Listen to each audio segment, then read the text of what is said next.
Hi Sagittarius, welcome to your February 2020 general tarot reading along with the astral updates. I'm combining them this month just because it's just something that occurred to me, and I thought, because I've been doing a lot of audios that are a little bit off the beaten path, and I thought it'd be fun to do something along these lines with combining this, because I usually have separate readings.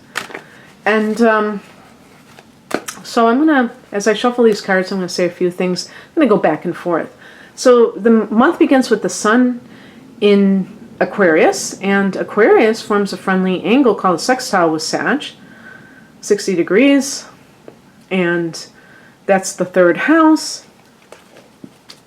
And the third house is a very mental, very mental house. It's a house that Gemini rules in the universal chart. So it's very much about communication, and this can run the gamut. It could be writing, it could be teaching, tutoring,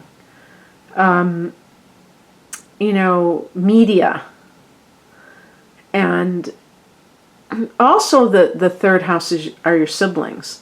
So the third house are your siblings. The fourth house is your mother and your childhood and your home, family of origin, home base. The third house, by the way, can also be your cousins and your aunt and uncle.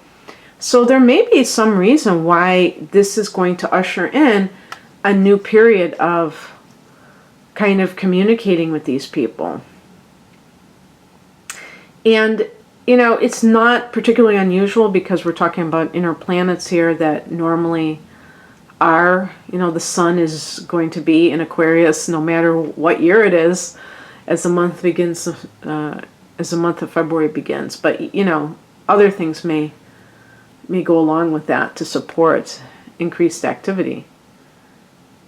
So, on the 3rd, Mercury goes into Pisces.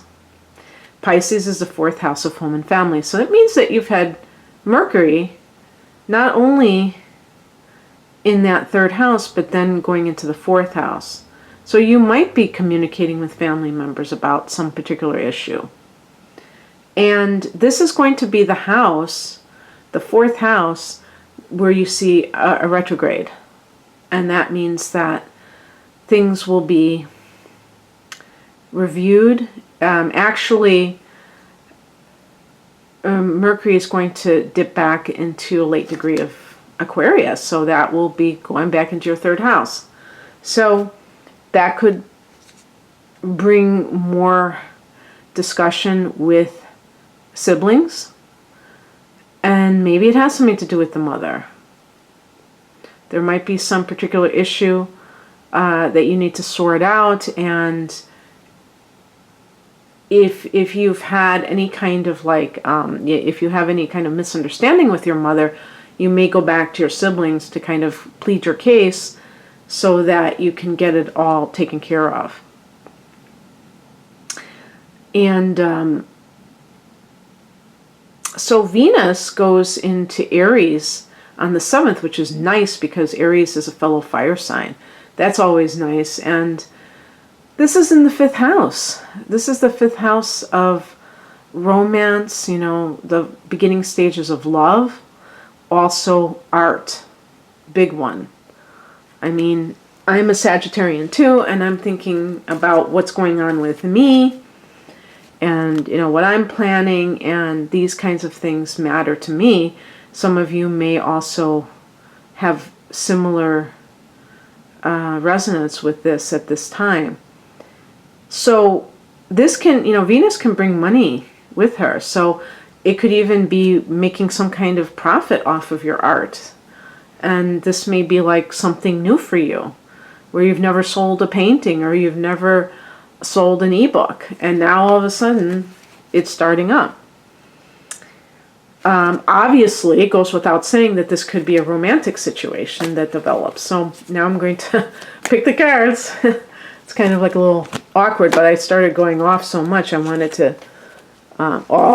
there we go. Yes, I love that card. Oh my God, these are two of my favorite cards. I have to tell you. Oh my God. I had this happen yesterday. What sign was it? I've only done one. It was only one sign I did yesterday. It was Aquarius. Isn't that funny? But I mean, February is the month of Aquarius's birthday, so that's what I figured. But it's like, here we go with all these major arcana cards. If you're not familiar with what major arcana cards symbolize, it's, significant activities.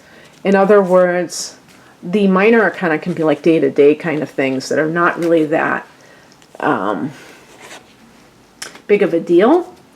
But the major arcana cards can be like changes that are coming to you. And so that I always like the Fool and the Magician card. And it's funny that they're 0 and 1. So they're the first two cards in the deck. I love... Oh, it's funny. And I get the World card, the last card of the major arcana. So before I even talk about the top row there, what we can see is beginnings and endings in your life. And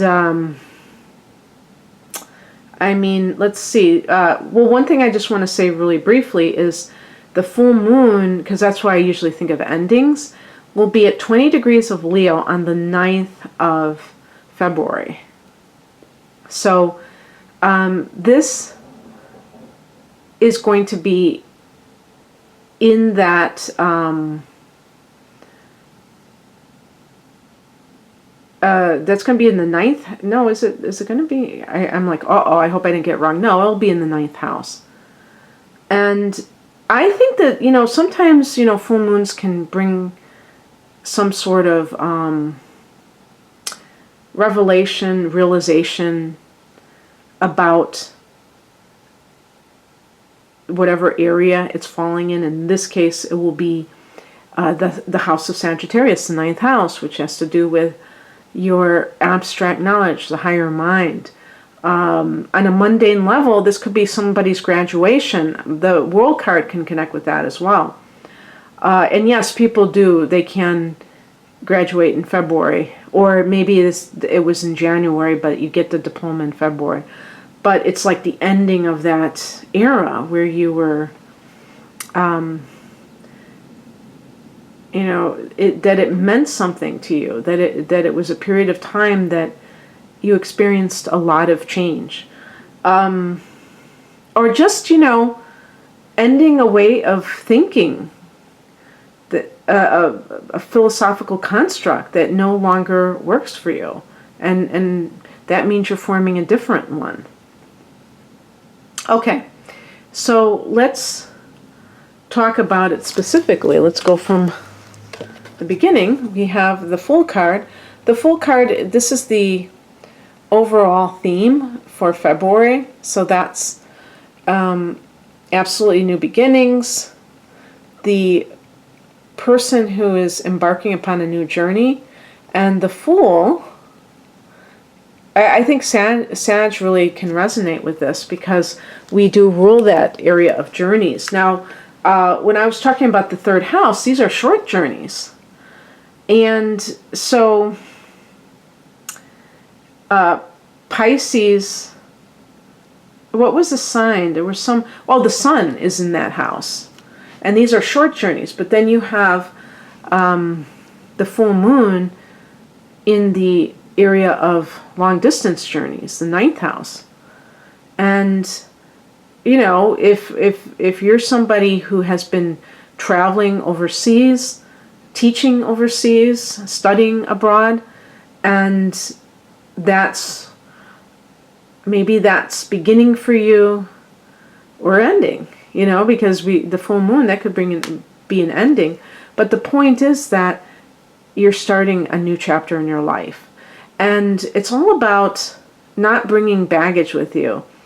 Having that fresh mind, the fresh consciousness of somebody that's open to new experiences, that isn't going to judge whatever comes their way based upon things that happened in their past and kind of compare them to that. In the past position, we have the Magician card.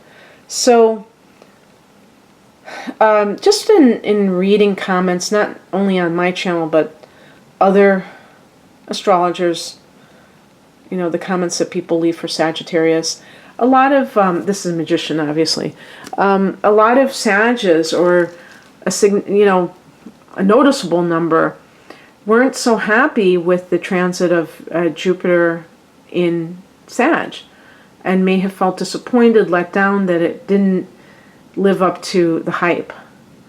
Now Jupiter is in Capricorn, an earth sign, in the second house, which is an earth house. Some of you may have assumed that things were going to drop in your lap. And if you review the past year, you may have, you may say to yourself, I dropped the ball. I should have done X, Y, or Z. And I really kind of didn't pursue that. I was just thinking that everything was just going to happen so easily for me. And when it didn't, then I became discouraged. And this is where astrology gets tricky, because if an astrologer communicates that it's going to be like this amazing year for somebody, it can give the impression that you're not going to have to lift a finger. And I think that isn't the case. I think that we always have to do our part. The Magician is about, starting where you are. I think that's kind of a stall tactic, or something that is self-destructive in human beings in general, where they want to do something, but they create all these excuses why they can't, involving, well, I don't have the right training, I don't have the right equipment, I don't have enough money to throw at it. Instead of just starting very humbly and just beginning and letting it catch fire, letting it work, do its magic. And it's something that I understand myself, that I have also, I think, internalized those kind of messages about, and I think that's the Sagittarian thing of being overly optimistic. Optimism is great, but you have to match it with determination, and I think that we tend to kind of just make assumptions of how it's going to show up for us, and then we're like, why didn't that happen? What's going on here? And so I think that some of you may have reviewed 2019 and decided that in 2020 you're going to go for it, and you're not going to make excuses anymore. And you may not have realized this on a conscious level, but we started the year with,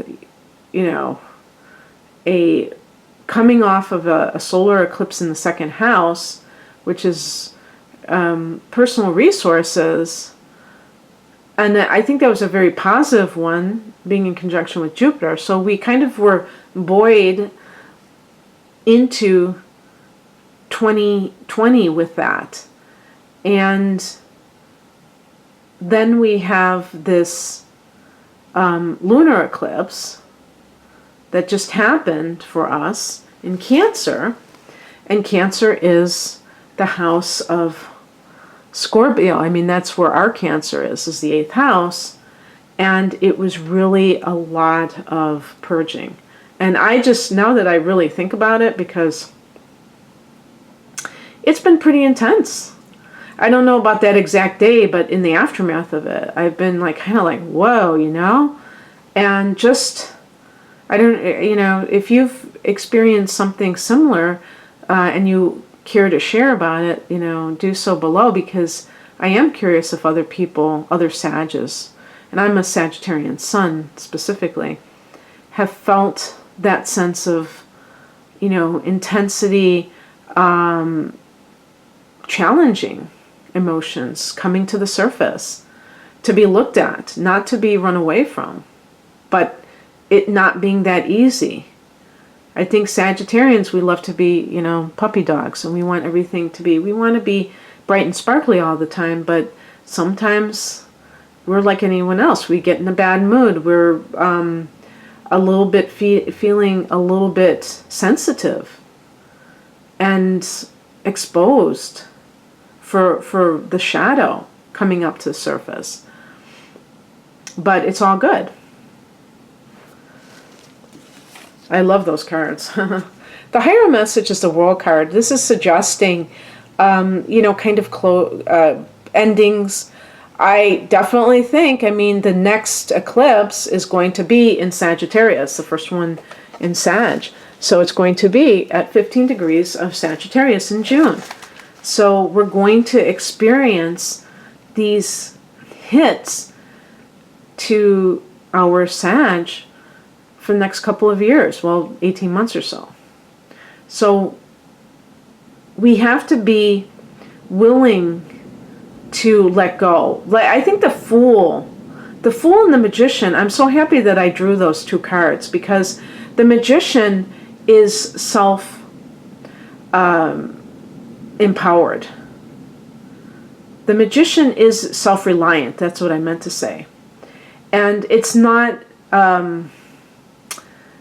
relying on others to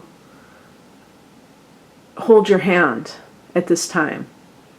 And there's nothing wrong with that, but sometimes nobody can do that for us. We have to go through the fire.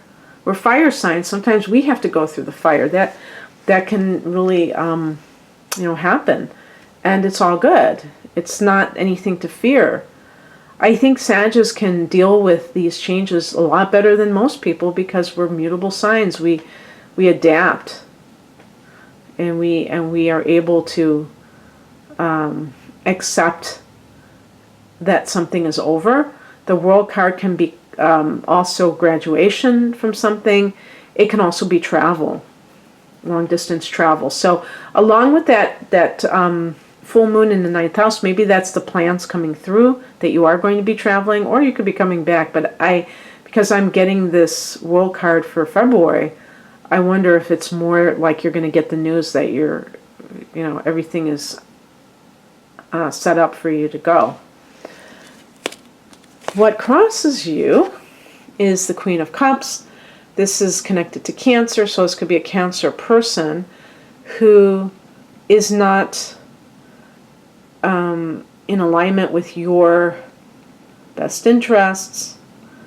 This can be a facet of you that is kind of neglecting some of the intuitive or creative sides. And as I said, with Venus, and wasn't that Venus in the 5th house?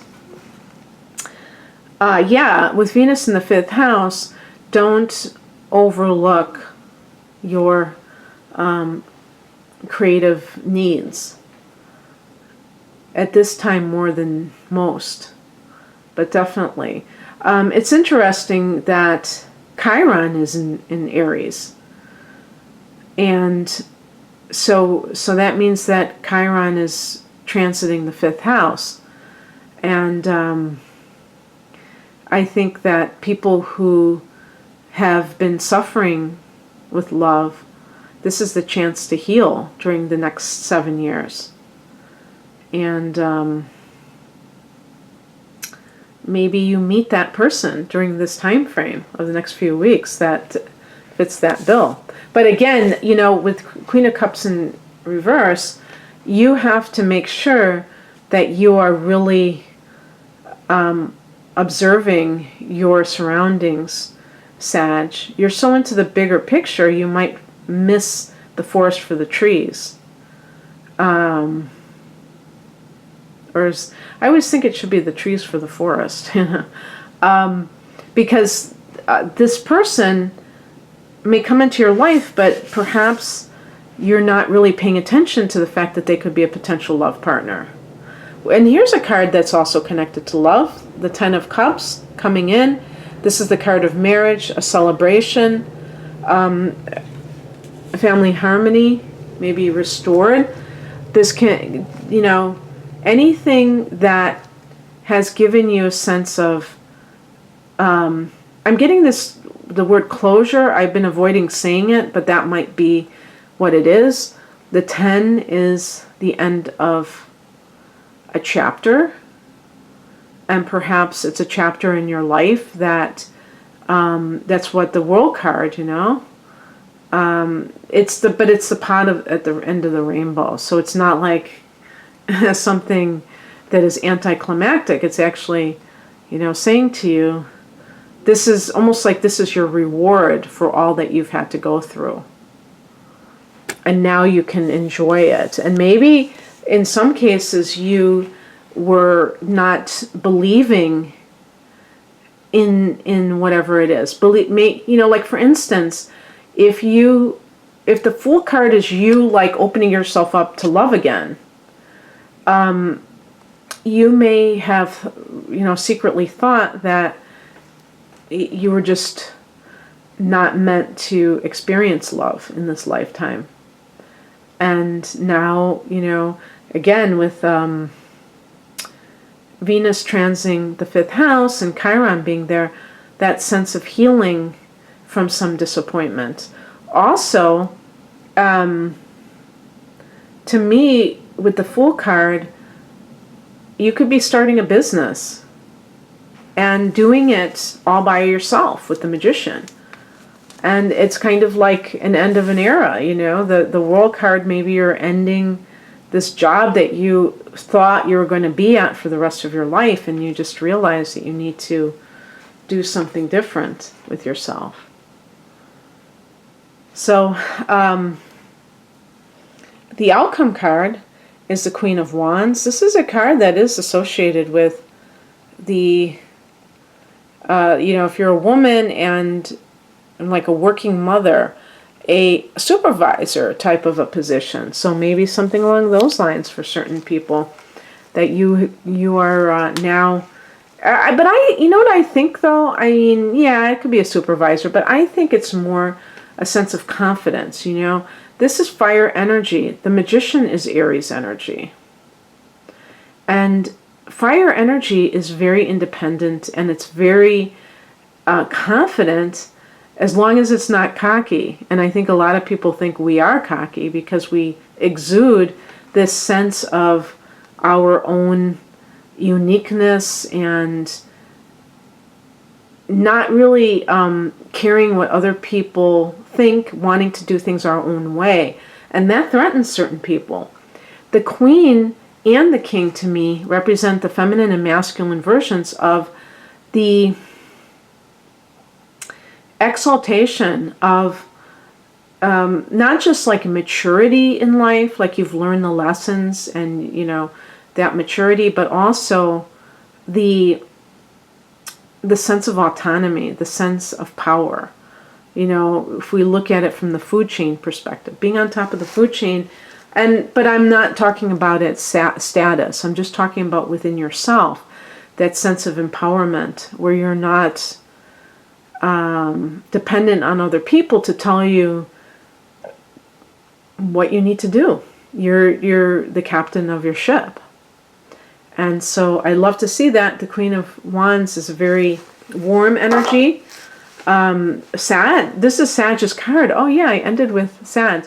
So it's almost like coming back to yourself. Maybe some Sagittarians have felt that they lost themselves in the last few years for whatever reason. And you are starting to realize that you are, that you need to have these outlets, creative outlets, or that you need to work for yourself in some cases, that you've experienced too many negative things working for other people, and you just want to, and you're just going to do it, and you're not going to worry. The Fool card, you're not going to worry about what's going to happen. You're going to enjoy the process. I know when I started on YouTube, I didn't know what I was doing, but I kind of didn't want to. You read a little thing so you know something what to do, but it's like it's so exhilarating to just do trial and error. A lot of people wouldn't do that, but I think Sagittarians love that feeling of experimentation. So that's a great card to end with. And then ending with the Astrology, Mars goes into Capricorn on the 16th. So we still, the first half of February, Mars is in our sign. So that's really awesome. That I think that's part of the reason why we have these major arcana cards up there, because Mars in one sign can give a lot of activity and drive, energy, just like physical energy. And then it goes into the second house. Now, we've had these second house, major transits, Pluto there since 2008, Saturn there in the last couple of years, a Saturn-Pluto conjunction.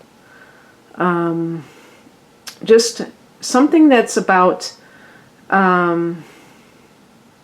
empowering yourself through structure. Sagittarians kind of like are a little bit allergic to structure sometimes, because we like to experiment and we like that freedom. And there's freedom in structure.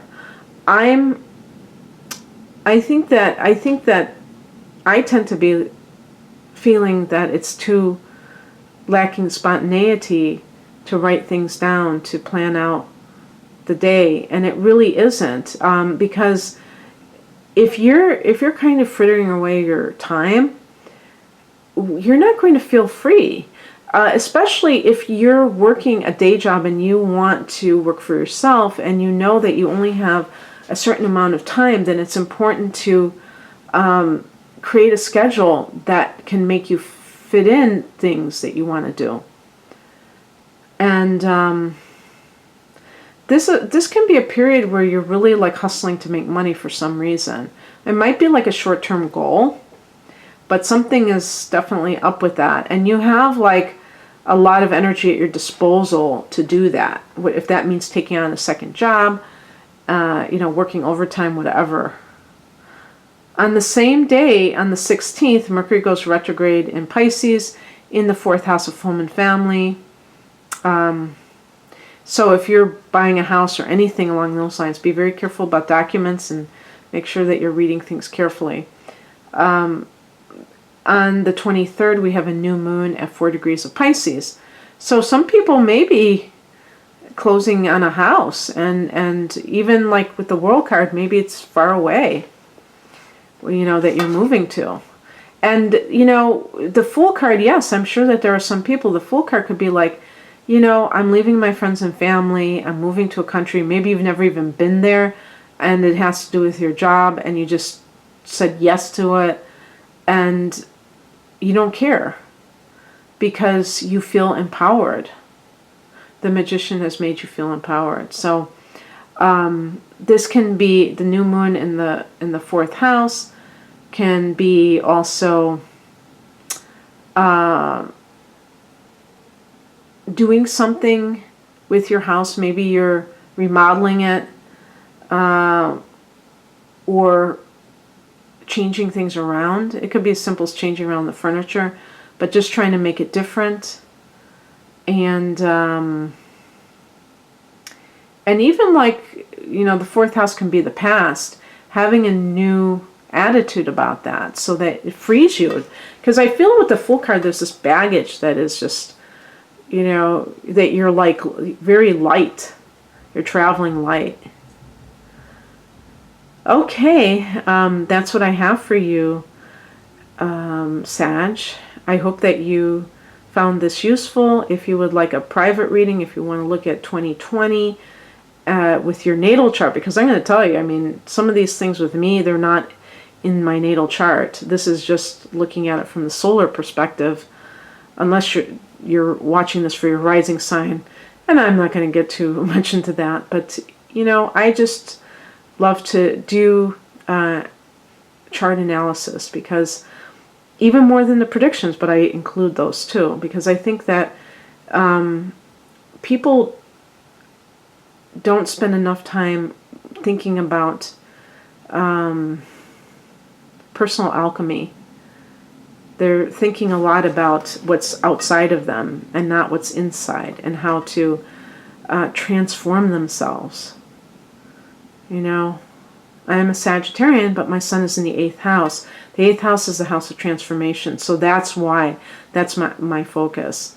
And all of this, all of these readings that I'm doing on here are to demonstrate how I work, but they're also to, you know, plant seeds in you about what your potential can be and how you can navigate life in a different way if you feel like life isn't working for you now.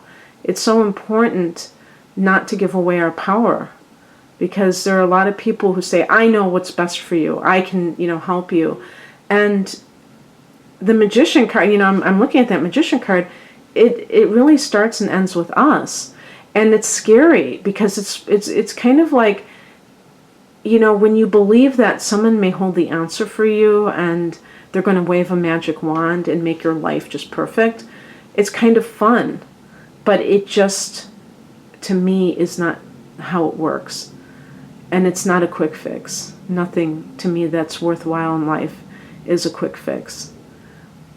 But it's the beginning of the journey. That's why the Fool is the 0. Because it's the beginning and it's totally unwritten.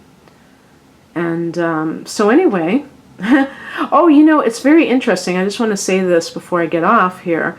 I was thinking about 0 because this, I keep saying this over and over again. I hope that it lives up to my expectations.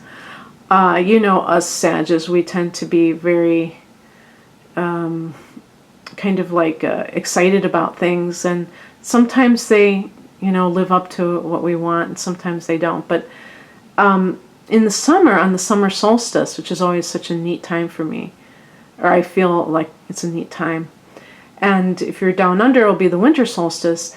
There's going to be a solar eclipse right after that lunar eclipse in Sag on June 5th.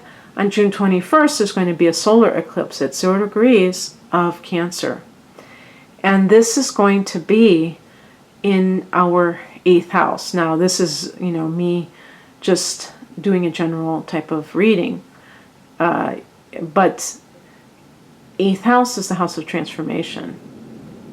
So, I mean, when I see that, I'm wondering if that's, yeah, you know, it's so funny because this is Cancer right here, the Queen of Cups.